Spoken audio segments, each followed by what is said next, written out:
이게 진짜겠어? 해본 말이지.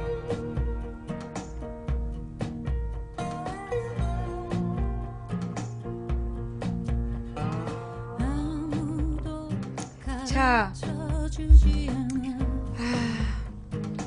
우리 등다리들이 드립다 문재인 편든다면서 문재인 뒤통수 까댈까봐 그 낚시성 제목으로 보내드린 일부 시사수다방을 마치고 이제 인상수다방 들어갑니다.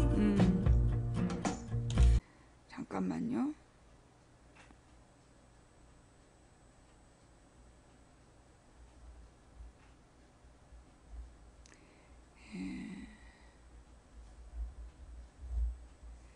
인생상담.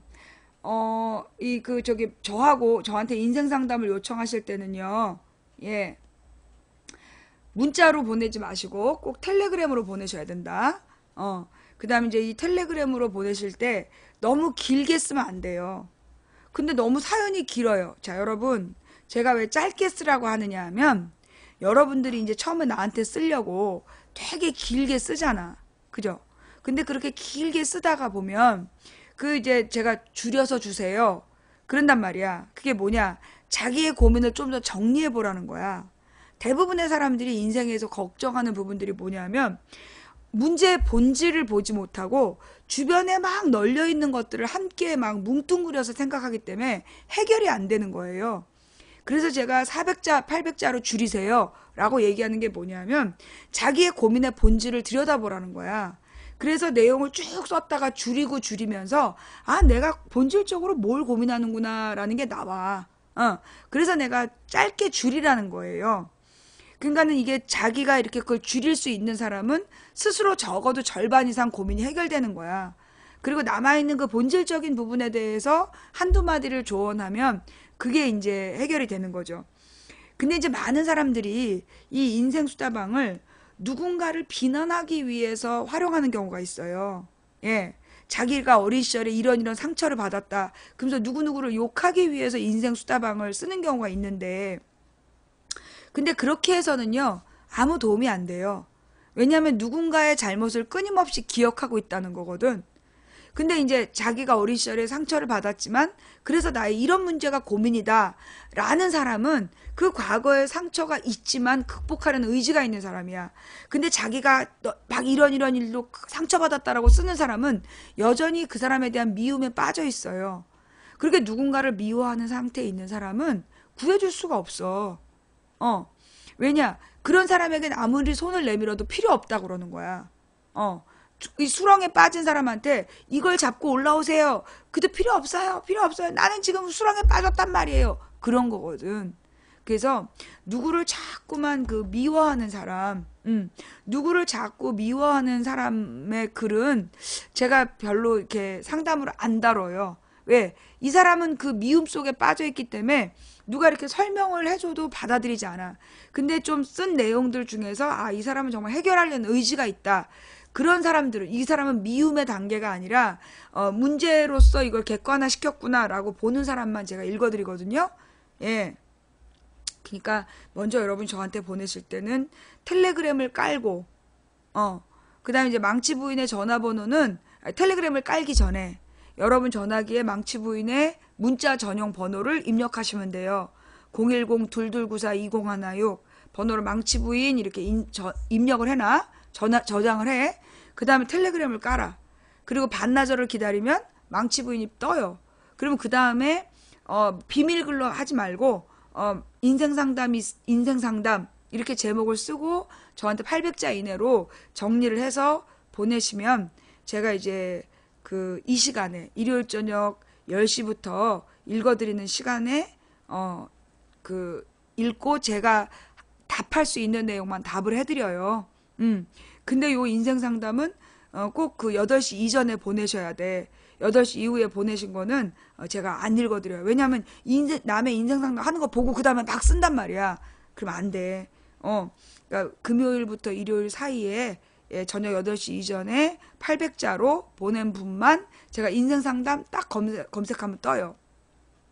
그 다음에 이제 요즘에 저의 인생 상담이 개별적으로 전화 상담을 못 하고 있는데, 혹시 이제 여러 가지 인생 고민이 있는 분들은 망치 부인의 인생 상담이 유튜브에 좀 많아요.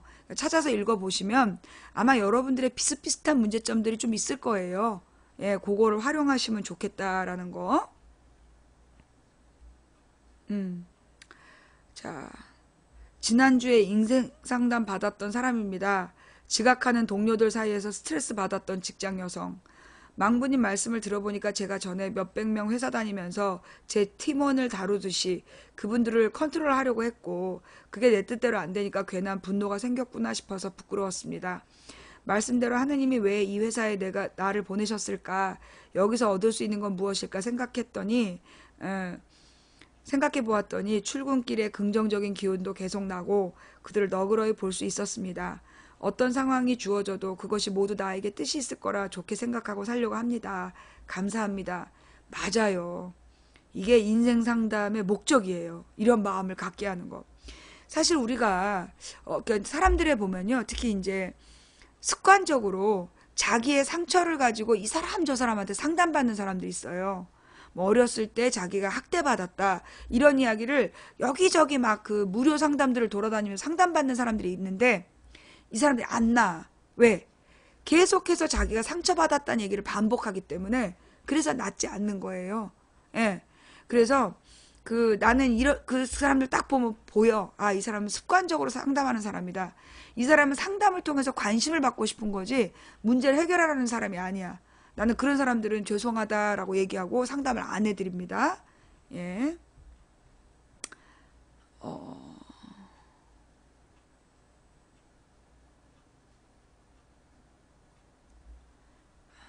그 다음에, 음,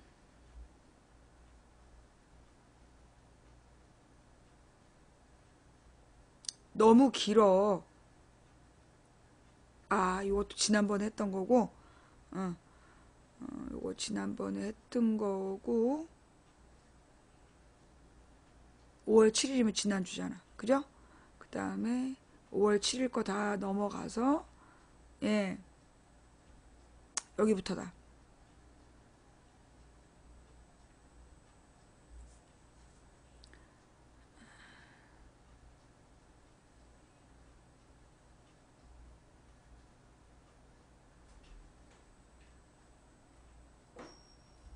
자, 인생 상담 메시지 보내도 되나요? 제가 지금 삼수를 하는데 마음이 너무 불안하고 작년 결과가 생각이 나요. 주변 선생님들도 여유를 가지라고 말씀하시는데 부모님의 기대나 저도 저에 대한 목표 이런 것들이 불안하게 만드는 것 같아요. 그리고 저는 예체능 준비여서 미술학원만 다니고 공부는 독학으로 하고 있습니다. 사실 부모님이 지원해 주시는 거에 대해 보답해야 한다는 생각도 약간 보답해야 한다는 생각이 많이 듭니다. 그리고 저 선거일에 투표소 알바합니다. 라고 하셨더님 지금 삼수를 하고 있다는 거죠. 예. 자, 그러면은 이제 이분께 진짜 이게 해도 되는 얘기인지 모르겠지만 저의 조카가 미술을 공부했어요. 미술에 진짜 뛰어난 재능을 가진 아이였는데 얘를 이제 사람들이 다 미대를 보내라. 그래가지고 이제 미술을 공부를 했어. 그러니까 일단 고등학교 때까지는 넷이 너무 안 좋기 때문에 소위 뭐 디자인학과라든가 국민대 디자인학과가 미술에서 제일 잘 나가는 데라며 요즘에 이제 홍대는 뭐 그 순수 미술이고 보통 이제 돈벌이가 되는 미술은 국민대 디자인학과가 최고인데 거기 둘 다 성적이 되게 높아야 된대. 그래갖고 이제 주로 이제 지방대 미대를 이제 많이들 가는 거야. 이제 우리 조카도 지방대 미대를 가려고 그랬어. 근데 사실 그 지방대 미대를 나와서 뭘 하겠어요. 예. 예, 지금 시청자는 네. 아까 소설 쓸 때나 있었던 시청자고 사실은 이제 뭐라 그러나 일반 시청자들은 이게 인생 상담은 이 정도가 딱 좋아. 예. 시청률이 많이 나와서 왔던 사람들 도로 나가시면 돼요. 예. 인생 상담은 사실 이렇게 마음이 열린 사람만 들을 수 있기 때문에 아무나 듣는 방송이 아니에요. 예, 그러니까 막 시청률에 신경 쓰지 마시고 뭐 100명이 듣든 200명이 듣든 정말 꼭 필요한 사람만 들읍시다. 아시겠죠? 그래서 서방님은 블랙. 자, 그래서 이제 우리 조카가 그랬어요. 근데 이제 제가 방송을 하면서 맨날 뭐라 그랬냐면, 어차피 졸업장도 쓸 수 없는 지방대학에, 예, 어차피 졸업장을 쓸 수 없는 지방 사립대학에다가 그 등록금 몇 천만 원씩 쏟아붓고 인생을 낭비하지 마라. 제가 맨날 우리 시청자들한테 그런 얘기를 했어요. 젊은이들더러 차라리 그 돈으로 해외 경험을 쌓게 해라. 그 돈으로 해외에 나가서 그 일도 좀 해보고, 워킹홀리데이 같은 거 일도 좀 해보고, 그리고 해외를 단지 그 등록금으로 배낭여행을 하더라도 가서 외국에 눈을 넓히고 오는 게 이 졸업장을 쓸 수 없는 대학교 등록금을 내는 것보다 훨씬 의미 있다. 내가 그런 말을 많이 했어요. 정말로 우리 조카가 어저께 한국을 떠났어. 그래서 이제 일자리를 찾아서 떠난 거야. 근데 이제 얘가 그 고등학교를 저기 중퇴를 했기 때문에 그걸 했어요. 그 저기 뭐지? 검정고시를 보고 대입을 딱 한 번 쳤는데 안 되니까 딱 포기를 하고, 그리고 나서 이제 얘는 직장을 다녔어. 군대 가기 전까지 백화점에서 직장을 다니고, 그때 이제 임시로 하는 거라고 생각했지. 근데 이제 백화점에서 얘가 장사를 잘하니까 어느 업체에서 얘를 스카웃을 한 거야. 그리고 이제 거기서 얘가 그 부지점장까지 올라갔어요. 그리고 이제 군대를 갔어. 근데 군대를 갔다 나와가지고 얘가 내 밑에서 일을 하면서 그 이제 사회 돌아가는 걸 좀 배웠는데, 하나님께서 얘는 이 일을 할 사람이 아니다라는 사인을 나한테 주시는 거야. 근데 내가 내 조카를 사랑하니까 내가 데리고 있고 싶어갖고 막 데리고 있었어. 그러자 하나님이 우리 조카를 치셨어. 그래갖고 얘가 그 뭐야 요로결석에 걸려갖고, 그것도 6mm짜리 굉장히 큰 요로결석에 걸려서 수술을 해서 빼야 되는 그런 상황으로 몰아가셨어요. 그러니까 얘를 이제 내가 내놓을 수밖에 없었지. 그리고 나서 얘는 다시 이제 자기가 할 수 있는 그 영업 일을 시작한 거야. 그래갖고 이제 우리나라의 뭐 유명한 스포츠 업체에 들어갔는데 첫 달 얘가 판매 1위를 해. 그리고 나서 얘가 이제 자기는 이 일을 임시로 하는 거라, 임시로 하라고 자꾸 그러더라고. 그래서 자기가 이제 점원, 그러니까 소위 이제 이런 그 뭐라 그러나 스포츠 용품점에서 판매하는 일은 그냥 단순 알바라고 생각을 하더라고. 근데 내가 뭐라 그랬냐면, 아니다. 너 이게 영업이다. 우리는 가령 영업부장 그러면 되게 허접하게 생각한다. 우리나라 문화가 상인을 천시하는 우리나라 유교적인 문화 때문에 영업부장 그러면 되게 천시하는데, 마케팅 본부장 그러면 되게 있어 보인다. 똑같은 일이다. 영업부장하고 마케팅 본부장하고 똑같은 일이다. 근데 우리는 이거를 달리 보고 있다. 그러면서 아무리 훌륭한 물건을 만들어도 판매에 실패하면 끝인 거다. 그래서 자본주의의 꽃은 마케팅이다. 그러니 네가 지금 하고 있는 일에 대해서 자부심을 가져라. 근데 이모가 보니까 너는 마케팅의 기본기가 있다. 그러니 이쪽으로 너를 발전시켜 가라. 이런 얘기를 했어요. 그리고 얼마 뒤에 이 녀석이 광장시장으로 옮겼어.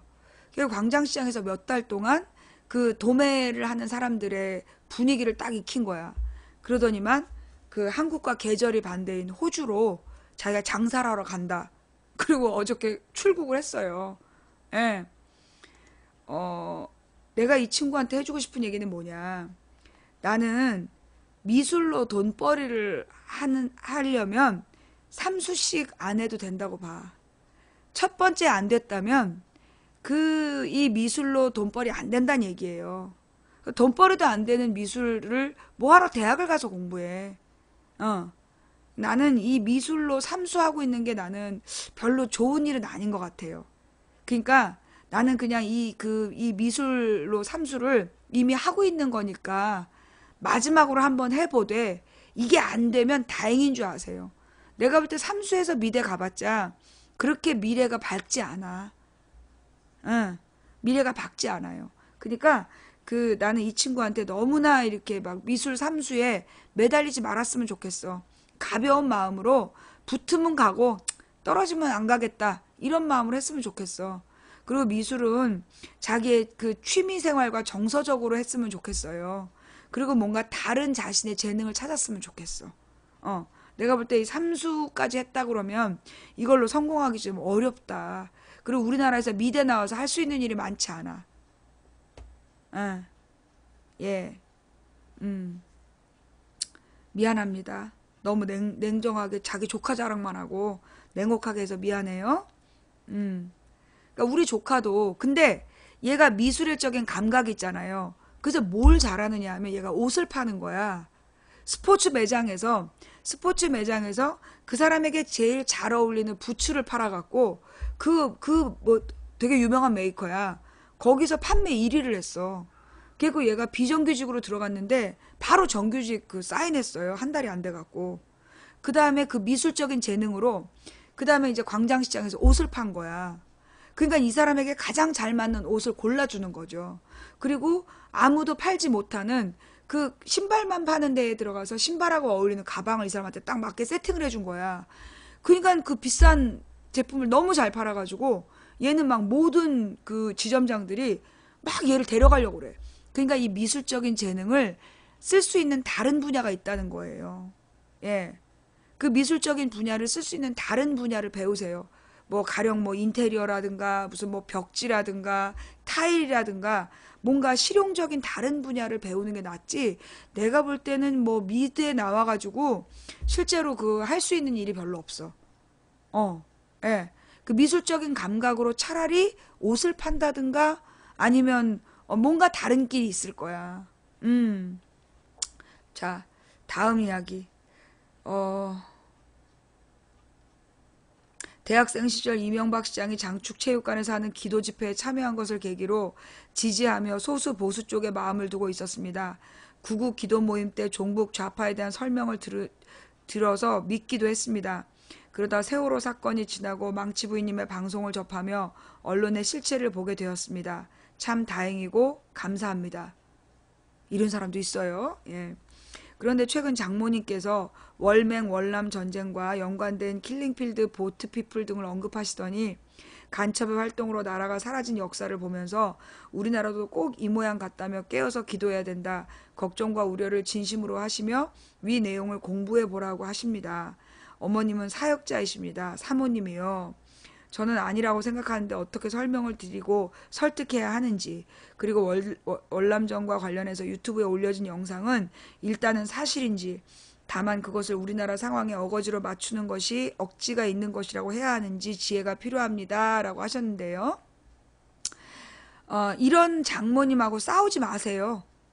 이 장모님 설득 못합니다. 예. 이런 사람들은 이미 종교적인 신념에다가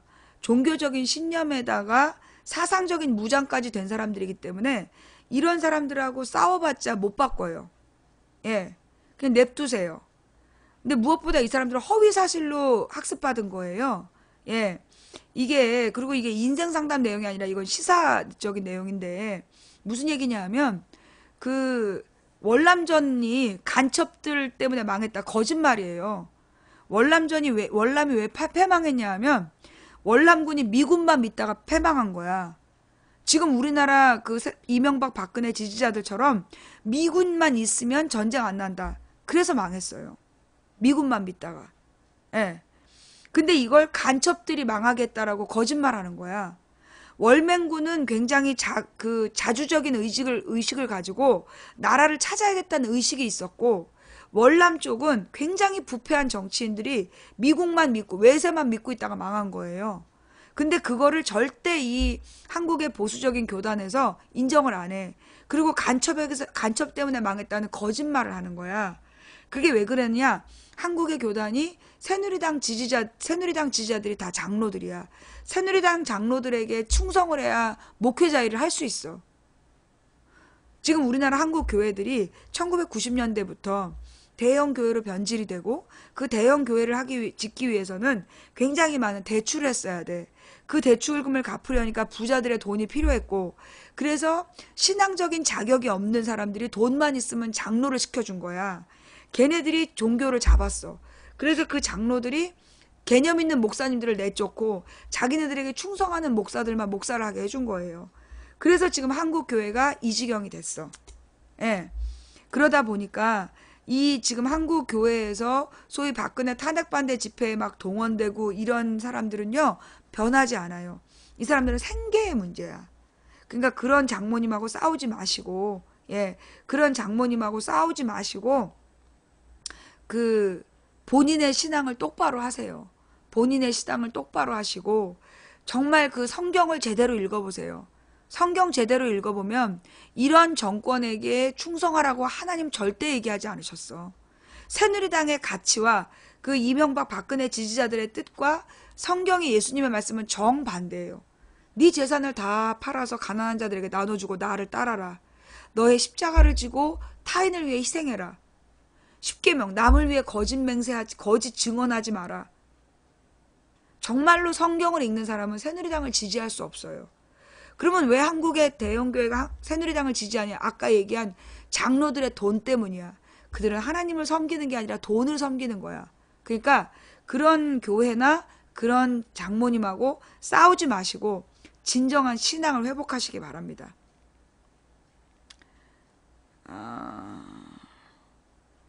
다음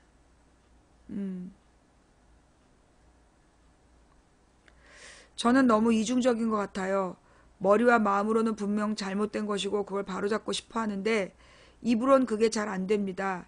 그게 제 철학이 부족한 것 같아 여러 인문학 책을 읽어보고 또 심리검사도 받아봤는데 심리검사에서도 겉모습과 속모습이 다르다고 몇 년째 같은 결과만 나옵니다.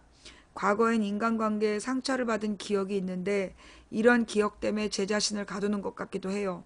싫어하고 안 좋아하는 사람이 있을 때 혹은 싸웠을 때 풀려고 하기보다 그 사람을 아예 안 보고 무시하고 들어보려고 조차 하지 않습니다. 이런 제가 공적인 자리에서는 180도 달라져서 싫어하는 사람이든 누구든 그 사람을 먼저 생각하려고 제 자신을 낮춥니다.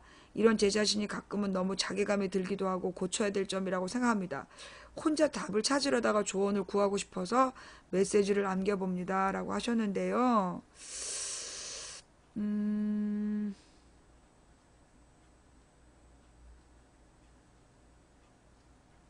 이분이 옛날에 10대, 젊은이들을 위한 시사수다방을 하겠다고 한 사람이야. 제가 볼 때는 지금 나이가 어려서 그래요. 예. 이 사람이 나이가 어리기 때문에 내가 그랬잖아. 시사방송 하지 말라 그랬지. 내가 글만 딱 보고 내가 시사방송 하지 마세요 그랬잖아. 왜냐면 이 글이라는 게 그 사람의 내용이에요. 그러니까 이제 이분은 지금 이제 어떤 상태냐 하면 그 아주 막 고민이 많은 나이대야. 고민이 많은 나이대고 자기 스스로가 아직 사상이 정립되질 않았어요. 그러니까 이 사회 문제를 바라보는 건 결국은 세상을 바라보는 관점이에요. 세상을 바라보는 관점을 뭐라 그러냐면 세계관이라래. 그럼 이 세계의 문제를 바라보기 위한 세계관이 뭐냐? 사상이야. 사상이 확립이 된다는 얘기가 뭐냐면 그 철학이 자기 삶으로 묻어나는 단계를 사상이라고 얘기해. 아까 그 아줌마 있죠. 그 월맹을 믿고 이런 할머니. 그 사모는 그게 사상이야. 그 사람 안 바뀌어. 예. 그러니까 지금 이 젊은 친구는 내가 볼 때 아직 사상이 정립이 안 된 거예요. 이거는 많은 책을 읽고 많은 경험을 해야 돼. 책만 읽어서는 안 돼. 많은 젊은이들이 이제 책만 읽거든요. 근데 책을 읽어서는 그걸 자기 것으로 체현할 수가 없어. 그래서 난 이 친구한테 해주고 싶은 얘기가 뭐냐면 다양한 사회 경험을 하세요. 저도 제가 사탐 강사만 했다면 제가 시사 방송 진행을 못할 거라고 생각해요. 사탐을 12년 동안 가르치면서 이론 무장을 하고 그 다음에 영업사원을 2년을 하면서 돈에 사람들이 얼마나 그 비참해지고 돈 때문에 얼마나 지저분해질 수 얼마나 바닥을 치는지를 내가 영업세계가 참 더럽거든. 그래서 내가 진짜 애들만 가르치다가 진짜 영업이라는 데 뛰어들고 사람의 바닥을 봤어. 그리고 난 다음에 최고점 정치를 본 거야. 영업과 정치. 영업사원을 2년 해보고 정치연구소를 4년을 다녀보니까 비로소 세상이 보이더라고. 사람이 보이는 거야. 돈에 매달려서 하는 사람들, 그리고 이 뭐라 그러냐, 그 정치라는 최고의 돈을 주무르는 사람들, 그들을 딱 보고 나니까 이론과 실제가 딱 합쳐져서 내가 아프리카에서 생방송을 하면서 남들이 갖지 않은 경험을 갖고 얘기를 할 수 있었던 거예요. 내가 이분한테 권해드리고 싶은 건 뭐냐면 지금 이런 고민이 당연한 고민이에요. 젊은 나이에 이런 고민을 하는 게 당연하고, 이 고민은 뭘로 풀 수 있느냐 하면 경험을 통해서 풀어야 돼요. 다양한 아르바이트를 하세요. 다양한 직장 경험을 하고, 무슨 지금부터 뭐 평생 직장을 구하려고 하지 마. 여러 가지 나는 뭘 잘하나 도전해봐. 많은 도전을 해보고 세계 여행도 다녀보고, 아니면 세계 여행을 하기 전에 국내 여행을 먼저 다녀. 국내 여행을 막 다닌 다음에 세계도 여행을 해보고 많은 다양한 사람들을 만나고 깨져보고, 그래서 나이가 한 40대가 되면 비로소 세상을 똑바로 볼 수 있어요. 이 서른 한 30, 20, 30대만 돼도 세상을 보는 눈이 정확하지 않아. 이리 쏠리고 저리 쏠리고 귀가 얇아. 근데 40이 딱 되면 비로소 세상이 보여. 예. 자, 그리고 이제 60이 딱 되잖아요. 그러면 이제 60이 되면 무슨 얘기를 들어도 잘 안 바뀌어. 근데 우리 방송 시청자들은 60이 넘은 분들이 망치부인 보고 평생 살아왔던 생각 바뀌었다는 분들이 계셔. 그분들은 마음이 착한 분들이에요. 마음이 착하고 욕심이 없는 분들은 60이 넘어도 망치부인 방송을 듣고 마음이 바뀌는 거고, 자기 것이 많고 그 욕심이 많은 사람은 내 방송을 들어도 절대 안 바뀌어. 그 차이가 있더라고요. 예. 시간이 좀 지나야 돼. 다음 이야기.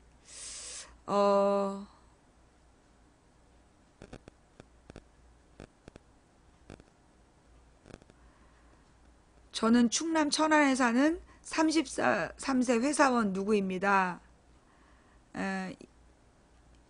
11조와 헌금에 관련된 사항입니다. 20대에 주님의 부르심으로 교회에 나가 지금까지 신자로서 삶을 살아가고 있습니다. 그동안 성경을 통해 배운 대로 11조와 주정 헌금을 드리고 있었는데, 몇 년 전부터 교회가 헌금을 제대로 쓰지 않는다는 느낌이 들면서부터 기존의 신념이 자꾸만 흔들리고 있습니다. 더불어 11조에 대해서 구약에서만 말씀하신 내용이고, 예배 때마다 드리는 헌금에 대해서도 주님의 뜻이 맞는지 확신이 들지 않아 망치님께 여쭙고자 합니다. 교회의 헌금 활용과 상관없이 믿음으로 드리는 것이 맞는지, 망치님의 11조와 주일 헌금에 대한 생각은 어떠신지요? 망치님께서 주신 조언을 통해 확신하는 헌금 생활을 하고 싶은 게 제 소망이고요. 혹시 다른 생각을 갖고 계시다면 저도 더 깊이 고민해보고자 하오니 조언을 부탁드립니다 하셨는데, 제일 중요한 건 뭐냐? 얼릴게요. 또 헛소리하는 사람들 때문에 중요한 얘기니까. 예수님께서는 헌금에 대해서 뭐라고 말씀하셨냐면, 너의 모든 재산을 팔아 가난한 사람들에게 나눠주라고 하셨어요. 예수님은 11조 얘기 안 하셨고요. 11조는 구약에 나온 얘기예요. 신약에 나온 헌금은 너의 모든 재산을 팔아 가난한 사람들에게 나눠주고 맨몸으로 나를 따라라. 여벌의 옷을 챙기지 말고 지팡이도 챙기지 말고 아무것도 네 몸에 지니지 말고 맨몸으로 나를 따라라. 이게 예수님이 말씀하신 헌금에 대한 얘기예요. 예. 지금 이 님이 갖고 계신 생각은 첫 번째로 제가 볼 때 교회에 대한 신뢰가 떨어진 거예요. 교회에 헌금을 냈으면, 제가 집사지만 저는 교회가 돈을 어디다 썼는지에 대해서 묻지 않아요. 저는 우리 교회 목사님을 신뢰하기 때문에 우리 목사님이 어디에다 쓰셨다면 그건 다 알아서 맞게 쓰셨을 것이다. 저는 한 번도 교회 재정에 대해서 관심 갖지 않았어요. 제가 이제까지 11조를 쭉 내오면서 한 번도 내 돈을 어디다 썼느냐 묻지 않았어요. 다만 내가 1년 동안 낸 11조 헌금에 대해서 진심으로 감사했어. 하나님이 내게 복을 이렇게 많이 주셔서 이 10배를 내게 소득으로 주셨다는 거구나. 그러면서 나는 감사하면서 헌금을 바라보지, 내가 그만큼 낼 수 있다는, 하나님께 낼 수 있다는 것을 감사하지, 그 돈의 용처에 대해서 난 신경 쓰지 않아요. 왜? 하나님께서 다 필요한 곳에 쓰셨다라고 생각해. 어떤 목사님이 그 돈을 어디다 쓰셨다라면 그거 하나님이 생각하신 용처예요. 근데 예를 들어 어떤 목사님이 돈을 빼돌렸다, 그런 증거가 있다, 그러면 그 교회를 떠나셔야 돼요. 그런 교회에다 헌금하면 안 돼. 목사님이 이상한 데다 돈을 썼다라고 교인들이 의심하기 시작했다면 그 교회에다 헌금하시면 안 돼요. 예, 그런 교회는 떠나시고요. 시골의 가난한 교회들 돌아다니면서 거기다 헌금하세요. 그게 더 낫습니다. 예. 목사님을 신뢰할 수 없고, 그래서 그 헌금의 용처에 대해서 신뢰할 수 없는 교회에다 왜 헌금하세요? 그건 헌금이 아니야. 자기 지분이고 투자지. 제가 볼 땐 이분은 헌금에 대한 기본이 잘못되어 있어. 예. 헌금은요, 하나님께서 내게 주신 그 소득에 대한 감사하는 마음, 그리고 그 헌금에 대해서 그 헌금에 대해서는 교회와 그 공동체가 합당한 곳에 쓸 것이라는 믿음을 가지고 드리는 거예요. 그러니 거기에 의심이 드는 교회라면 떠나세요. 그리고 그냥 어느 시골 교회에 그냥 쾌척을 하세요. 익명으로 쾌척하고 계속 그런 가난한 교회들을 다니시면서 하시는 게 하나님께서 더 필요한 헌금이라고 생각해요. 예. 헌금을 고민하기 전에 먼저 본인의 신앙심을 바로 잡으시기 바랍니다. 교회에 대한 원칙을 먼저 바로 세우시기 바래요. 망치님, 오늘 아침 엄마랑 싸웠어요. 저는 40대 서울태생, 엄마는 70대 경남. 엄마가 문재인 비난하는데 감정이 상해서 제가 막 몰아붙였거든요. 아무리 감정이 상해도 어른께 내내하고 그분을 이해해드려야 하는데 제 잘못이죠. 엄마 말 들어보니 무척 불안해하세요. 그래서 대산 후 똥 씹은 얼굴이 되셨어요. 종편 말에 다 넘어가 계시고 앞으로 제 태도는 어떻게 해야 될지 조언, 인생 상담에서 부탁드려요.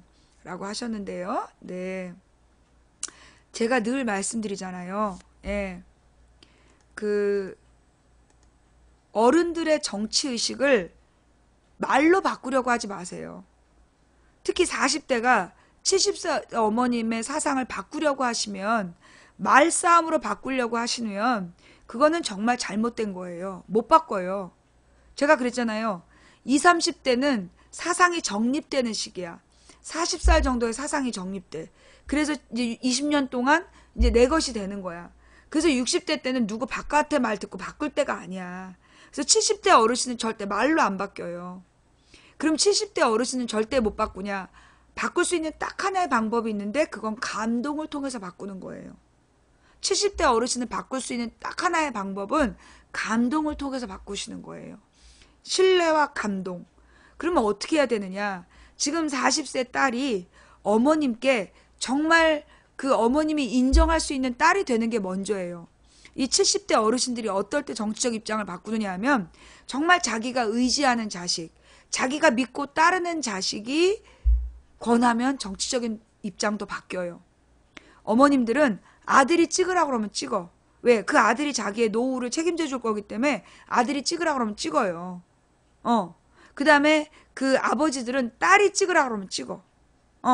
근데 그게 이제 부모님이 자녀를 사랑할 때 얘기야. 자녀를 사랑하고 신뢰할 때. 한마디로 부모님으로부터 신뢰받는 자녀가, 신뢰받는 딸이 아빠한테 찍으라면 아빠가 잘 찍고, 그 엄마한테 신뢰받는 아들이 엄마한테 찍으라면 잘 찍어요. 그렇지 않다면, 결론은 뭐냐? 내 스스로 부모님에게 신뢰를 회복하는 게 먼저예요. 내 삶이 똑바라서 부모님이 나를 보면 의지가 되고, 네가 다 컸구나. 네 인생이 이제 완전하구나. 내가 너에게 의지할 수 있겠다 싶은 정도가 되면 부모님이 시킨 대로 찍어요. 네. 그러니까 내가 볼 때 아직 님이 부모님하고 싸우고 부모님이 신뢰하지 않는다면 님이 부모님의 신뢰를 아직 확보하지 못한 거예요. 그래서 먼저 확보해야 되는 건 부모님의 신뢰와 감동이에요. 예, 부모님이 믿을 만한 생활을 먼저 하세요. 아, 얘가 정말 우리 딸이 어디다 내놔도, 우리 아들이 어디다 내놔도 훌륭한 자식이다 싶을 때 그 자식이 얘기를 하면 듣습니다. 먼저 그게 돼야 돼요. 그 전까지는요, 부모님께 말싸움하지 마세요. 말싸움으로 절대 못 이겨요. 그분들의 신앙이야. 철학이고 사상이야. 그분들의 철학을 바꿀 수 있는 건 그들의 신앙의 대상이 여러분이 됐을 때야. 내 자식이 옳다. 내 자식이 똑똑하고 내 자식이 다 맞다 싶을 때 여러분이 부모님의 정치적인 사상을 바꿀 수 있는 거예요. 예. 대구 경북에 대해서 얘기하는 건 저기 화요일 날 와서 물어보세요. 자, 이렇게 인생 상담에 대해서, 예. 지금 그 인생 상담에 대해서 그 질문하신 님들은 여기까지 끝났어요. 8시 이전에 인생 상담을 신청하신 분들은, 네. 8시 이전에 인생 상담 신청하신 분들 얘기는, 다 끝났어요.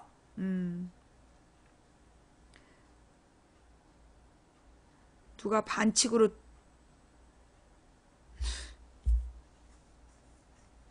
21살입니다. 딱 짧게 말할게요. 군대를 먼저 갈까요? 기술을 배울까요? 기술을 배워서 군대 갈 수 있다면, 군대에 쓸만한 기술이 있다면 기술을 배워서 군대를 가는 것도 좋은데요. 지금 제가 알고 있기로는 기술을 배워서 군대 가면 군대 생활이 길어져요. 그러면 인생이 그만큼 낭비가 됩니다. 제 생각에는 군대를 빨리 정리하는 게 나을 것 같아요. 네, 해야 될 일이니까 군대를 빨리 가세요. 군대를 빨리 갔다 나와서 진짜 인생을 새롭게 시작하는 마음으로 그때부터 기술을 배우시는 게 좋을 것 같다.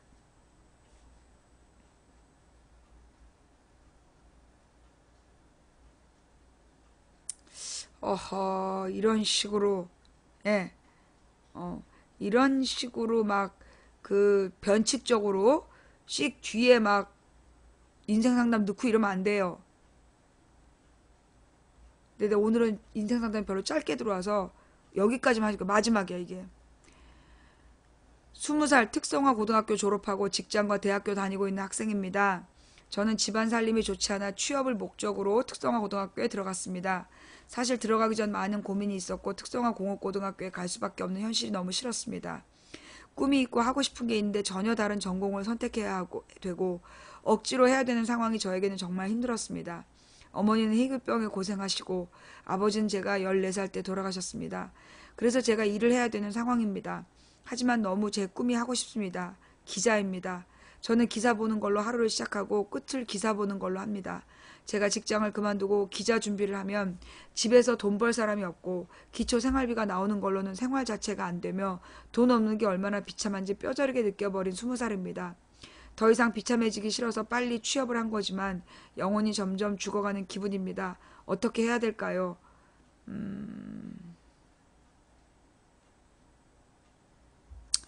자, 일단 기본적으로 이분께 드리고 싶은 이야기는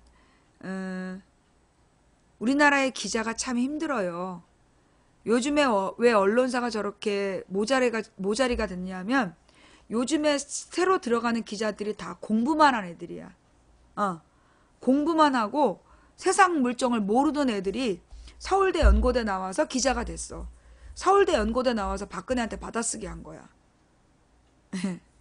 그래서 뭐 KBS, MBC, SBS 뭐 그 밖에 조선일보, 동아일보에 들어가는 애들이 명문대 나온 애들이에요. 왜? 그런 데만 돈을 생활이 유지할 수 있게 주거든. 그래갖고 그 비싼 돈 받고 받아쓰기 하는 거야. 그러면 그렇지 않은 사람들, 뭐 좀 제도권이 아닌 좀 진보 언론에 종사하는 사람들은 기자에서 벌어먹고 살기가 힘들어요. 네.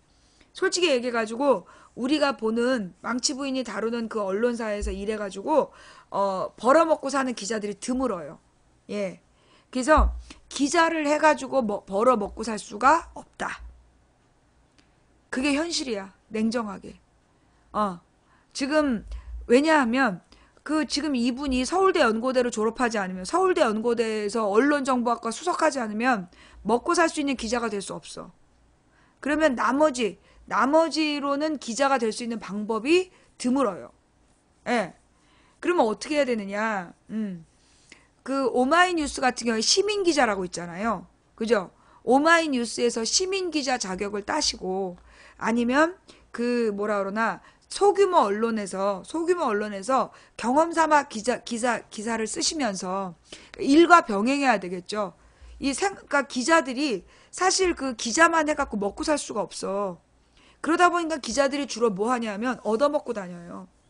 얻어먹고 그리고 이렇게 정치인들한테 밥 얻어먹고 써주고 회사에서 밥 얻어먹고 써주고 양아치처럼 변해가. 그래서 나는 그 기자를 하려면 생활 독립을 따로 해야 된다고 봐요. 차라리 가외를 한다든가 자기 생활 독립을 딱 해놓고 그리고 기자는 기자대로 해야 제대로 된 기사를 써.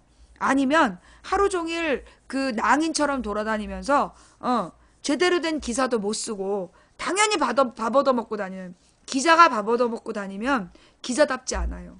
예. 내가 성주 김천을 가든 어딜 가든 밥을 안 얻어먹으려고 그러잖아. 그 이유가 뭐냐면 기자가 밥 얻어먹으면 팬이 휘는 거야. 그래서 내가 누구한테 밥 얻어먹고 방송 안 하려고 그래.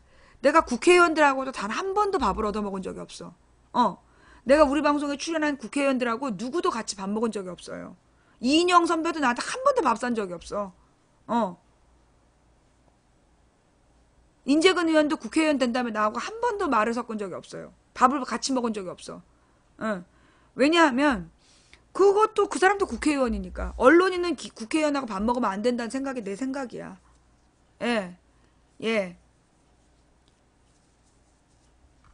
그래서 기자를 해서 먹고 사는 거 힘들어요. 그러면 당연히 자기가 그 먹고 사는 방법을 따로 가져야 돼. 그러면서 소규모 언론사에서 일을 하면서 그래서 기사로 승부를 거세요. 그래서 기사를 정말 잘 쓰면 조금 중급 언론사에서 스카웃을 하고 이 사람이 이렇게 경력 사원이 돼서 들어갈 수 있어. 그래서 좀 먹고 살만한 언론사에 부유하진 않지만 그래도 최소한의 생계가 되는 언론사로 스카웃 될 수 있는 기사를 써보세요. 그때까지는 자기 생계를 유지하면서 기사를 쓰는 거야. 그래서 그 지금 뉴욕타임즈에 있는 최상훈 기자가 원래 미국에 있는 작은 군소 언론사에서 기사를 쓴 거야. 근데 그 노근리 학살 사건을 기사로 써서 퓰리처상을 받은 거야. 그래서 뉴욕타임즈로 스카웃이 된 거예요.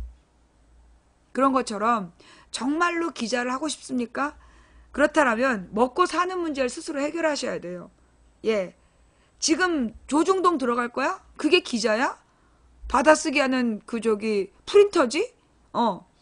그럼 진짜 기자는 이 진보 언론인데 진보 언론은 먹고 살기가 힘들어.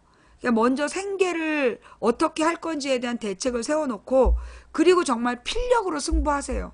그래서 한 3년 진짜 이슈가 되는 기사들을 쓰고 그러면 먹고 살 만한 그 언론사에서 경력직으로 뽑을 거야. 그런 방법이 있어요. 근데 과연 님은 먼저 오마이의 시민기자를 한번 신청해 보세요. 그래서 시민기자로서 그 원고료를 받을 만한 그런 기사들을 써보세요. 그리고 여러 신문사에 기고를 해봐. 여러 신문사에 기고를 해서 그런 기고들로 인정을 한번 받아보든가. 근데 이제 진짜 이 언론사의 꿈이 기자이다면, 예, 그 생계와 기자 중에서 고민하지 마세요. 제가 아프리카에 처음 왔을 때요, 저 생계는 사탐으로 했어요. 나 2009년 8월까지 그 사탐 강사로 돈 벌었어. 그리고 아프리카는 그냥 내가 투자하는 개념으로 한 거야. 여러분도 나처럼 한 3년은 그 투자하는 일로 하면 자기 생계는 따로 운영을 하고 그리고 투자하는 개념으로 아프리카를 해야 부담이 없는 거야. 근데 처음부터 생계를 다 때려치고 아프리카에서 별풍선 받아서 먹고 살아야지? 택도 없어. 내가 아프리카에서 4년 동안 그 번 소득이 다 합쳐서 3,500만 원이었어. 2007년에 내가 아프리카 방송 시작해갖고 2011년 여름까지 내가 총 번 돈이 3,500만 원. 연봉 1,000만 원이 안 됐어. 그런데도 내가 아프리카에서 나는 투자하는 개념으로 아프리카를 돈 벌려고 안 했기 때문에 난 아프리카의 바른 언론을 내 나름대로 그 독립 언론을 해야 되겠다는 마음으로 했기 때문에 아프리카에서 나는 살아남았다고 생각해요. 근데 이 사람들은 다 뻔히 알아. 얘가 별풍선 때문에 하나 안 하나. 그걸 분명히 알거든요. 마찬가지예요. 기자가 생계와 기자 중에서 고민한다면 제대로 된 기사 쓸 수 없어요. 이런 사람들이 잘못하면 바로 용돈 주는 사람들을 위해서 기사 쓰게 돼. 돈 받고 기사 쓰는 입장이 돼요. 그래서 나는 이분이 그 자기가 지금 생계를 유지하는 일을 되게 막 억울해 하잖아. 난 그러면 안 된다고 봐. 생계를 유지할 수 있으면 감사해야 돼. 그러면서 짬나는 시간에 기사를 써보고 훈련해보고 그래야 되는 거야. 세상에 많은 유명한 미국의 팝 가수들이나 미국의 유명한 배우들이 대부분 30 넘어서 데뷔를 해. 이유가 뭐냐? 20살 때 다 아르바이트 하면서 개고생을 하고 오디션을 본 거야. 그리고 나중에 30살 넘어서 한 자리 단역하고 이러면서 뜨는 거야. 브래드 피트도 마찬가지야. 델마와 루이스에 단역 나와서 뜬 거야. 그 전까지 오만 아르바이트를 다 했고. 에? 그래서 내가 이분께 드리고 싶은 얘기는 먼저 지금 자기가 직장을 다니면서 대학생활을 하고 있는데 첫째 감사함이 없어. 그래서는 기자를 해서도 성공할 수 없어요. 어떤 꿈도 이룰 수 없어. 지금 특성화 고등학교로 졸업을 해갖고 직장도 다니고 공부도 할 수 있어. 그게 얼마나 감사합니까? 거기에 먼저 감사해야 돼요. 그러면서 이 직장도 다니고 대학 생활도 할 때 물론 대학교에서 언론학을 전공해 두는 것도 괜찮아요. 예, 언론학을 전공을 부전공이라든가 이런 걸 해서 그걸로 경력을 쌓고 언론에 대한 기본 지식을 쌓은 다음에 그 다음에 졸업을 해서 계속 생계는 생계대로 유지를 하되 그러면서 기사를 쓰는 훈련을 자꾸 해보서 계속 도전하는 거야. 그래서 나중에 경력직으로 기자가 될 길은 있어요. 그런데 지금 당장 생계형 기자가 되려고 그래. 지금 우리나라에서 생계와 기자를 같이 하는 방법은 얻어먹는 것밖에 없어. 잘 생각하세요. 예. 물론 이게 다른 기자분들 기분 나빴다면 죄송하고요. 그러니까 뭐 다른 기자들이 다 이렇다는 얘기는 아니에요. 예. 지금 이 사람 상황에서 볼 때 그렇다는 얘기입니다. 예.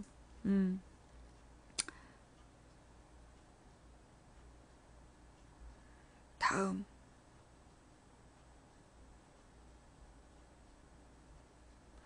미술을 재수 때 시작했어? 어쨌거나 나는요 인생에서 재수 삼수하면서 시간 낭비하는 게 제일 아깝다고 생각해요. 나는 재수까진 된다고 봐. 근데 재수해서 안 됐으면 끝내야 돼. 근데 맨 처음에 공부해도 안 되니까 재수하면서 미술을 했어? 그래서 지금 삼수를 해? 이런 경우 성공하기 드물어요. 예. 처음부터 미술만 삼수를 했으면 또 모르겠는데 그것도 아니야. 공부하다 안 되니까 미술. 이렇게 해서 성공할 수 없어. 예.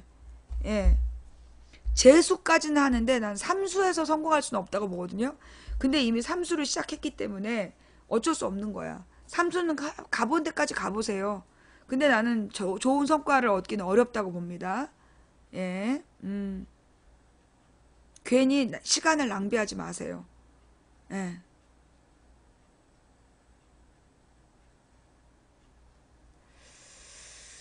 음,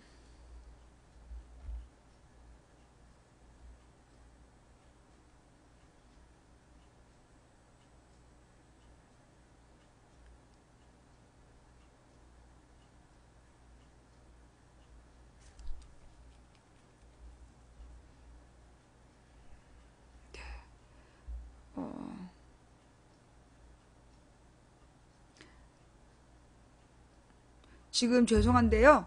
인생 상담으로 이 보내신 분들이 지금 많아요. 예. 근데 내가 지금 시간이 너무 늦어갖고, 그리고 이제 8시 이후에 보내신 분들이라서 다룰 수가 없고요. 여러분, 제가 어떻게 하냐면, 그 텔레그램, 왜 문자로는 안 하고 텔레그램으로 하느냐? 텔레그램으로 제가 그 맨 위에다가 인생 상담 쓰면, 인생 상담을 신청한 사람들이 쭉 뜹니다. 그럼 이제 그 사람들 중에서 날짜를 봐가지고 지난 한 주 동안 보내신 분들만 제가 상담하는 거예요. 여러분들이 지금 오늘 막 무분별하게 이 사람 저람 썼는데 그러지 말고 인생 상담이란 제목을 딱 달고 여러분이 내 그 고민을 800자 이내로 정리해서 다음 주 금요일에서 토요일 사이에 저한테 다시 한번 보내세요. 그러면 제가 인생 상담을 검색하면 그 내용이 뜰 거예요. 예, 우리 그렇게 합시다. 네. 그래서 지금 인생 상담 보내신 분들이 좀 많은데 제가 지금 다시 읽고 시작하기엔 시간이 너무 길어져서 어, 일단 제가 드리고 싶은 이야기는 뭐냐면 요즘 이제 오늘은 저 소설 쓰느라고 급하게 소설 쓰느라고 인생 상담의 앞부분 인트로가 부족했어요. 우리 젊은 분들한테 제가 부탁드리고 싶은 건 원래 20대 30대는 고민하고 방황하는 게 업이에요. 제가 아프리카에 처음 왔을 때가 38이었어요. 예. 그래서 아프리카에 그래서 처음 와서 38일 때도 저는 아프리카를 계속 할 마음이 없었어. 그래서 내가 2012년까지 접었다 폈다 한 거야. 그래서 2012년 내 별명이 우산 부인이었어. 그러면 그 나이가 얼마였겠어요? 한 41살? 예. 2012년까지도 내가 41 서너 살까지도 아프리카를 계속 할 마음이 없었다니까. 내가 아프리카를 계속할 마음은 감옥 가서 생긴 거야. 날 감옥에 넣었어? 좋아. 그러면 내가 평생 아프리카 해주마. 그래서 내가 아프리카를 평생 하게 된 거지. 그 2012년까지 내가 아프리카를 평생 할 마음이 없었어. 다른 말로 내가 뭘 할지 정한 게 40대 중반이에요. 근데 우리나라는 대부분 10대 때 막 공부해서 20대 때 명문대를 가고 20대 때 막 학점을 따서 20대 후반에는 대기업을 가고 그래가지고 대기업에 취직하면 끝인 줄 알아. 그럼 뭐하나 30대 후반에 명퇴해야 되는데? 그래서 인생들이 다 꼬이는 거야. 그래서 우리는 지금 20대 30대에게 말도 안 되는 스케줄을 짜놓고 그걸 따르라고 그래. 근데 명문대가 아니면 그 다음은 공무원이야. 그래갖고 10년째 공무원 시험을 보는데 안 돼. 그러니까는 악플러로 변해가는 거야. 시험은 안 되고 집 밖에 나가기 싫고 컴퓨터에다 계속 공시생 카페에서 악플만 달고 있어. 내가 우리 청년들에게 해주고 싶은 얘기는요. 어떤 일을 한 번은 더 시도해 볼 수 있어. 근데 내가 그 일을 시험도 마찬가지야. 나도 옛날에 공무원 시험 준비해 봤어요. 나 딱 한 번 시험 봤어. 그리고 딱 끊었어. 우리 남편이랑 나랑 나도 대학교 졸업한 다음에 딱 한 번 공무원 시험 봤어. 근데 딱 접었어. 한 번 딱 떨어지길래 될 놈은 한 번에 붙는다. 근데 안 되더라고. 그래서 딱 접었어. 우리 신랑이 자기가 한번 경험 삼아 봤으니까 또 보겠다는 거야. 내가 하지 말라 그랬어. 이거 인생을 낭비할 수 있다. 차라리 이걸로 우리 이 돈을 이거 할 거면 아르바이트를 하자. 그래서 나는 학원가로 간 거야. 그래서 나도 해봐서 알아. 공무원 시험 준비해 봤다니까? 나 한 번 딱 해보고 끊었어. 왜? 이거는 마약처럼 다음엔 될 것 같아서 계속 하는 거야. 그러다 인생을 허비하거든. 그래서 나는 사탕 강사로 돌아선 거야. 그래서 나는 후회 없어요. 그리고 사탕 강사를 하다가 다들 이제 뭐 학원을 차릴 때 나는 영업사원으로 갔어. 그리고 영업사원으로 해서 막 SM이 되라, 뭐 매니저가 되라 이럴 때 정치판으로 가고 나는 인생을 계속 도전했어요. 남들은 이 길로 갔으면 한 길로 쭉 가야 된다고 생각할 때 나는 인생에 정해진 길은 없다. 그래서 언제나 도전을 했고 나는 지금도 새로운 도전을 하고 싶어. 방송으로든 뭐든지 도전하고 싶어. 난 내 나이 90이 되든 100살이 되든 뭔가 새로운 일을 늘 시도하는 할머니가 되고 싶어. 우리 젊은이들에게 해주고 싶은 얘기가 뭐냐. 벌써 10대를 잘못 살아서 20대 30대를 망했다라고 생각하지 말란 말이야. 내가 볼 때 20대 30대도요. 성장하는 시기야. 솔직히 30살 30대도요. 아직 철없는 애들 많아요. 40대쯤 돼봐야 내가 다 컸구나 싶어. 그리고도 새로운 도전할 수 있어요. 여러분 인생에 지금 성공한 유명한 사람들 중에 요즘에 IT 때문에 스티브 잡스라든가 뭐 팀 쿡이라든가 이런 사람들은 젊은 나이에 성공한 사람들이 있어. 그러나 우리 서수길 대표님 40대에 아프리카의 사장님으로 왔어요. 그래서 인생의 가장 중요한 일을 하고 계시잖아. 나는 그래서 이 40대 정도 돼서 시작하는 일에 성공할 가능성이 있다고 봐. 20, 30대는 많은 도전을 해봐야 돼. 근데 우리 젊은이들이 20, 30대에 뭔가 정해진 일을 해야 된다고 생각해. 그래가지고 그때 실패하면 불안감을 느끼고 뭐가 잘못된다고 막 그러는 거야. 그렇지 않아요. 예. 인생의 진짜 한 방은 40대 때 시작될 수 있는 거야. 그러니까 20, 30대 때는 최대한 많은 경험을 쌓으세요. 최대한 많은 책을 읽고 최대한 많은 경험을 쌓고 최대한 많은 사람을 만나세요. 그래서 사람 보는 눈, 세상 보는 눈을 키워야 40대 때 인생 아이템을 하나 잡게 되는 거야. 뭔 말인지 알아요? 그러니까 여러분들이 지금 하고 있는 아르바이트는 아무것도 아니고 내가 뭔가 근사한 직업을 얻게 될 거야. 그런 헛꿈을 버려. 아르바이트를 감사하면서 내가 이 아르바이트를 하면서도 이것도 경험이다. 다양한 아르바이트를 통해서 다양한 직종을 경험하고 다양한 사람을 경험하는 거야. 그러면 그게 배우는 거야. 대학을 4년 다니는 것보다 내가 4년 동안 4가지 아르바이트 하는 게 훨씬 더 큰 인생의 경험이야. 다만 그 경험을 통해서 배워야 돼. 하루하루 시간 때우고 월급날만 기다리면 안 되고 그분이 그 아르바이트에 1등 해야 돼. 우리 조카는 고등학교도 중퇴하고 저기를 한 애예요. 검정고시 본 애야. 그런데 얘가 우리나라의 스포츠 업계 중에 제일 유명하다는 데 들어가서 영업 1등 먹었어. 그리고 얘는 광장시장에 가서 또 광장시장 영업에서 최고를 찍고 뭘 하든 거기서 최고를 찍으려고 하는 사람은요. 뭘 하든 성공해요. 나는 우리 조카가 너무 자랑스러워. 예, 너무 자랑스러워. 그러니 여러분들 모든 일에 도전하세요. 예, 그리고 여러분 자녀들에게 막 그 어떤 그럴싸한 거, 보기 좋은 거, 폼나는 거 우리 딸이 어느 날 그러는 거야. 그 엄마가 자기한테 했던 말 중에 제일 멋진 말이, 좋은 차를 탄 남자를 만나려고 새끼 부리지 마라. 네가 좋은 차를 타고 네 맘에 드는 남자를 태워라. 그 말이 제일 멋있었대. 나는 우리 딸한테 그렇게 가르쳤어요. 예. 비싼 차 타는 남자를 꼬시려고 끼 부리지 마라. 네가 멋진 차를 타고 네 맘에 드는 남자를 태워라. 네 인생은 네가 그렇게 주도하는 거다. 엄마는 그렇게 아빠를 태웠다. 예. 우리 딸은 그래서 자기도 그런 사람이 돼야 된다고 생각해. 우리는 딸 셋이 전부 다 스스로 돈을 벌었어요. 그리고 우리는 하는 일에 자부심을 가졌어. 어. 나는 우리 자녀들에게도 그렇게 가르치고 있고요. 그래서 우리 여자 조카도 지금 해외에 나가서 정말 그 유럽에 힘들다는 그 현대무용가들하고 경쟁하고 있고요. 우리 조카 그 그럴싸한 대학을 나온 것도 아닌데 얘는 지금 도전을 하러 호주에 가서 장사를 배우겠다. 그러고 갔어 지금. 나는 우리 조카들이 성공할 거라고 봐요. 그리고 우리 조카들에게 투자했지. 그리고 이렇게 늘 써. 니들 수입의 5% 내 건 거 알지? 내가 우리 조카들한테 그랬거든. 니들의 연봉이 1억이 되면 그때부터 니들 수입의 5%내 거다. 반드시 나한테 입금해라. 난 니들이 입금한 돈으로 노후에 해외여행 다닐 거다. 우리 조카들에게 내가 사실 그러니까 뭐 이모가 뭐 돈을 많이 버는 것도 아닌데 용돈을 주고 지원을 해줄 때 얘네들이 그냥 가볍게 여기면 안 된다. 이거 니들이 다 갚아야 될 돈이다. 그래서 내가 우리 조카들한테 아낌없이 지원을 했어. 대신 니네가 연봉 1억이 되면 니들 수입의 5%내 거다. 그래서 우리 조카들이 그걸 보고 망치론이라고 부르지. 전 그렇게 했어요.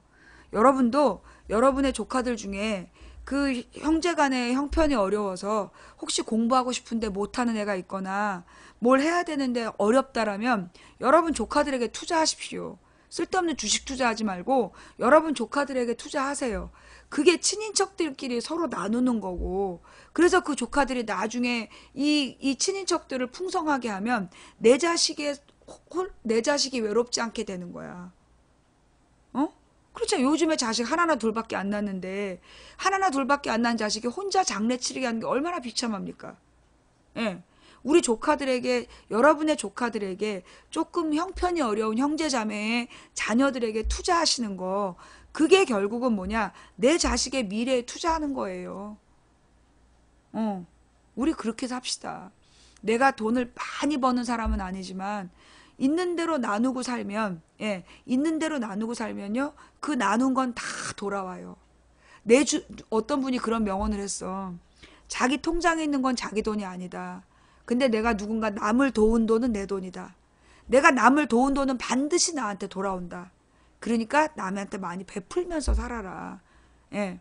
그리고 20, 30대 때는 님의 무슨 아이템 쌓고 사업한다고 주접 떨지 말고 20, 30대는 책을 많이 읽고 사람을 많이 만나고 경험을 많이 쌓아라.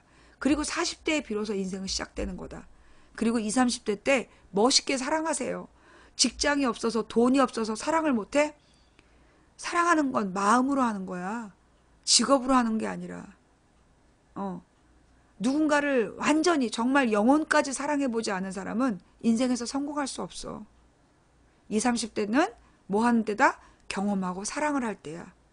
괜히 돈 계산하지 말고 주접 떨지 마라. 오늘의 결론, 미안해요. 너무 거칠었어요. 요즘에 이거 인생상담 이렇게 접을까? 지난번에는 자녀 문제로 고민한 사람한테 협박질을 하지 않나. 요즘에 점점 인생상담이 거칠어지고 있어. 이렇게 하는 게 맞는지 몰라.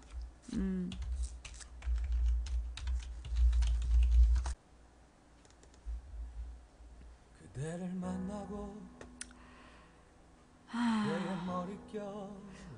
오늘 방송 어떻게 보셨나요? 예, 8시부터 지금 3시간 반 동안 해드린 방송인데요. 앞부분에 2시간은 소설이었고요. 뒷부분 1시간 한 15분 정도가 인생상담인데요. 예, 앞부분에 정치 일일 드라마, 정치 일일 드라마를 보실 분은 1시간 10분을 정신 차리고 깨 있다가 보셔야 되고요. 인생수다방만 보실 분들은 인생수다방 2시간 지나서 오시면 되는 거고요. 선택해서 보세요. 자, 오늘 시청해주신 모든 분들께 감사드립니다. 혹시 그 정치 시사 문제로 들으러 왔다가 인생수다방에 도움이 되신 분 계세요? 인생수다방 들으러 온 게 아니라 정치 시사 방송 들으러 왔는데 인생수다방을 듣고 도움이 좀 됐다. 없나 봐. 아, 있어요? 예. 몇 명 있네요. 네. 그래요. 다행이에요.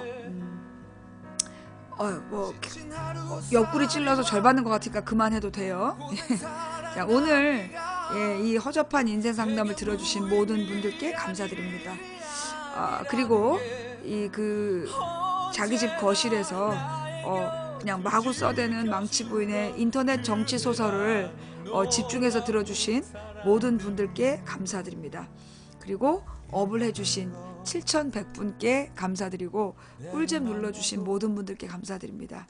매니저님들 감사드리고요. 후원해주신 한 분 한 분 감사드립니다. 일일이 이름 불러드리지 못해서 죄송하고요. 예, 그래서 후원하고 싶지 않으면 안 하셔도 돼요. 그럼에도 불구하고 후원해주신 분들 덕분에 오늘도 망치 부인은 소송비를 마련하면서 방송할 수 있었습니다. 다음 방송은 화요일 낮 2시 안산 세월호 기억 저장소에서 단원고 약전 읽기 방송할 거예요. 예. 지난 2달 동안 제가 안산에 못 가서 정말 죄송했어요. 예. 화요일날 망치 부인의 생방송은 낮 2시 안산 세월호 기억 저장소에서 시작합니다. 예. 그때 망치 부인 보실 수 있고 오실 수 있는 분들은 안산으로 와주시기 바랍니다. 그래서 기억 저장소에서 안산 단원고 약전 읽기 하고 그리고 돌아오는 길에 제가 또 시사수다방을 진행할게요. 그 화요일날 낮 2시 안산 세월호 기억 저장소에서 생방송 시작합니다. 이제 세월호도 건졌는데 세월호에 대해서는 이제 좀 그만 떼라 라고 얘기한 사람들 있죠. 무슨 소리야. 아직 9명을 찾지 못했는데 9명을 다 찾을 때까지 세월호 망치 부인은 여전히 세월호 망치 부인일 거예요. 그리고 세월호의 진상이 규명될 때까지 세월호 날짜는 계속 셀 거예요. 그래서 그 매양리 투쟁 다음으로 더 오래 갈 수도 있어. 그러나 시간이 얼마나 걸리든 70년이 걸리든 세월호 문제의 책임자를 끝까지 책임지게 하겠다. 이게 저의 각오예요. 그러니까 세월호 뛰길 바라지 마시라는 거. 그리고 이 방송을 녹화 떠서 유튜브와 팟캐스트에 올려주시는 분들께 감사드리고요. 6명의 합법적인 유튜버가 아니면 나머지는 모두 고소 대상입니다. 예. 자, 오늘 들어주신 모든 분들께 감사드립니다. 제가 인생 상담을 하는 이유가 뭐냐 하면 우리가 시사수다방만 계속 하잖아요. 그럼 어떤 문제가 있냐면 그 사람이 너무 거칠어져. 메말라지고 말도 안 되는 그 인간들의 만행을 보면서 점점 더 절망을 하게 돼요. 인생수다방은 그렇게 메말라가는 그 마음을 소프트하게 더 부드럽게 그래서 눈물 촉촉히 적셔주는 때때로는 껄껄 웃을 수 있는 그런 목적으로 인생수다방을 하는 거예요. 근데 제가 좀 많이 요즘에 정신이 분산돼가지고 인생수다방이 조금 질이 떨어졌다면 대단히 죄송합니다. 오늘 부족한 저를 믿고 인생수다방을 신청해 주셨는데 제가 제대로 답변 못한 거 대단히 죄송하고요. 다음 주에는 좀 더 쓸모있는 도움되는 인생수다방을 할 수 있도록 노력하겠습니다. 다음에도 2시간 시사수다방, 그 다음에 뒤에 1시간이 인생수다방이에요. 예, 시간 맞춰서 듣고 싶을 때 오세요. 고맙습니다. 망치부인이었습니다. 상식이 통하는 합리적인 민주사회에서 서민이어도 행복한 삶을 살고 싶다. 제 중학교 2학년 때 꿈이었거든요. 예, 그 꿈을 이룰 날이 다가오는 것 같아요. 예, 하지만 아직 갈 길은 먼 것 같아요. 언제쯤 이게 이루어질까요? 여러분이 된다고 믿으면, 여러분 모두가 그런 날이 올 거라고 믿으면 가능하겠죠? 된다고 믿든 안 된다고 믿든 우리의 믿음대로 될 겁니다. 세월호 진상을 규명하고 가습기 피해자 제대로 배상받고 책임자 처벌하고, 그리고 정말로 대한민국의 평화의 리더십을 세운다라는 우리의 꿈이 이루어지는 그 세상은 여러분 모두가 믿으면 가능해질 거예요. 한 사람이 꾸는 꿈은 꿈일 뿐이지만 백인이 꾸고 만인이 꾸면 현실이 됩니다. 중지동천, 무리가 모여 뜻을 모으면 하늘을 움직일 수 있다고 했습니다. 누군가 포기해서 오늘 우리의 절망이 싹텄다면, 우리가 오늘 포기하지 않으면 내일은 희망의 역사를 쓸 수 있다는 믿음으로 나아갑시다. 앞으로도 망치부인은 영원히 쭉 여기서 망치부인으로 살 생각입니다. 화요일날 2시에 안산에서 만나요. 고맙습니다.